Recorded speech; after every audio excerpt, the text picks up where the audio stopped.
ndogona kupa example yababa Harare ubva watoya nezvigure zvavo panzapo uyai tiite mari yenyira apa $5,000 yekupefoma just 30 minutes munogamuchira hazvina basa mune zvigure pastage. Okay, mangozvinzwira mumhuri yeZimbabwe kune vane zvigure zvavo tete nyasha vari kuda kutopefuma nazvo chavari kungokoshesa chii imari.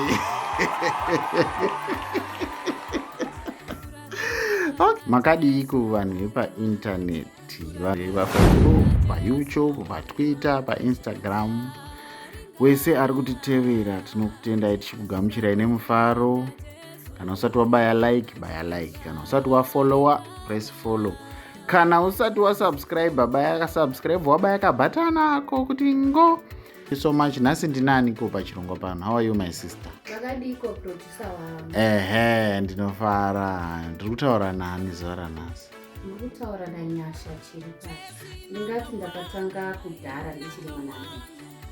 Asi zvekuzoroketa izvi pasina chitiro. Okay, ndanzwa muchiti makatanga kudhara muchiri mwana mudiki, which means pamama ne 1 month mama kutorekodha here. Saka makatanga rini kuratsokuimba? Ndakazotangwa hangu ndane 27 years. Chii chakaita kuti mude kutanga kuimba musambo wegospel? Makadii kuimba zim dance kana kuimba reggae kana kuita dzechipostori? Ini nangu ndakakura ndida kuita mufundisi. Ndada kutoti nditoite mufundisi kutonzi naifundisi.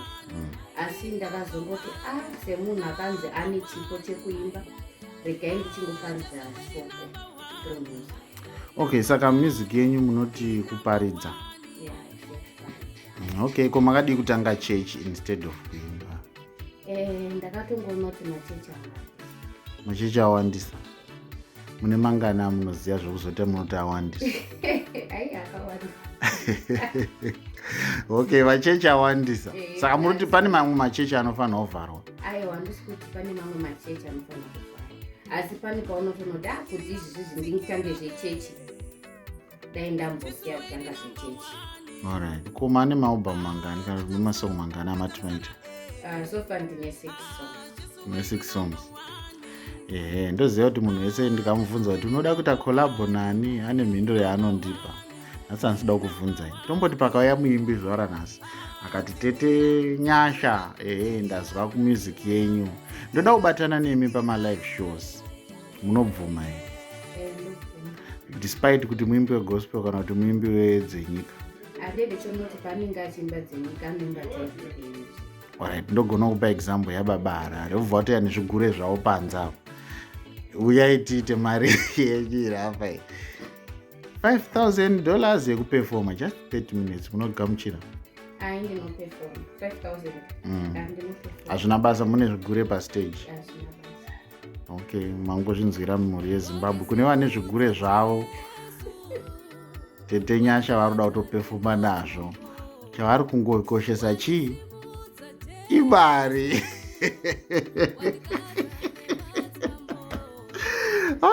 Pane vanhu vari kukutsigirai, muri kuwana rutsigiro rwakanatsokusimba here kana kuti munoshuvira kuti vanhu vakutsugirei uye zvachikutsigirai nechii chaizvo?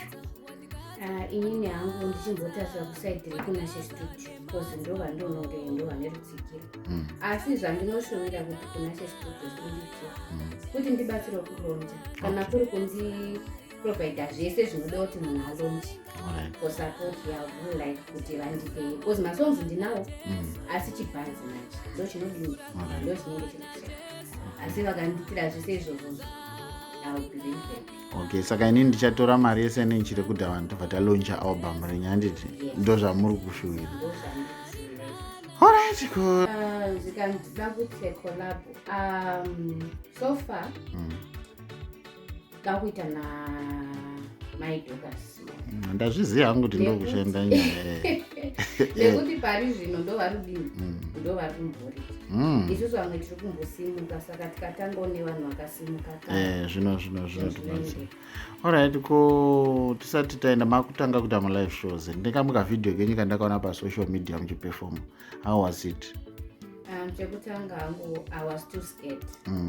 Ndasandane that confidence. Alright. But but I hope kuti mazuva anotevera maybe my next performance ndenda kunasa kuperforma chaizvo. Kwanoda kubatai vanokubatai pai? Vanogona kuenda kuna Chess Alright. because mamwe mabatiro acho anosiyana siyana. Vanoda kubatai chaizvo as in music. Vavati muruda kubatwa zvakaita mubatirwei? Vanongoenda paFacebook page rangu Rakanzi chii? rakanzi Nyasha chiri pashi Angel Royal Vocals. Okay, alright. Hamukwanisi kuvapo, pane dziri paWhatsApp watinodziwana ipapo, because pana panozowandiwa vanhu vachitsvaga Nyasha. There's nothing impossible. Zvinhu zvina Mwari mukati.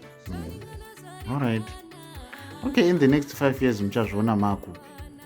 In the next 5 years producer kutaura chokwadi 5 years zvikuru. Alright. Because ndinoita zvekuti in the next 2 years it's producer. Ndenge ndakutumira kuna naUK. Alright. Saka zve5 years ndofunga nenda kurekoda kunze kwenyika.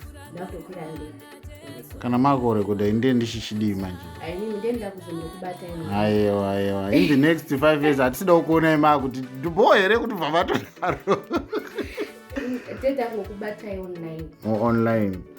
Gore rinondere minana kana uchitenda mwaka unondewe Nyasha tenda. Wow. Thank you so much. And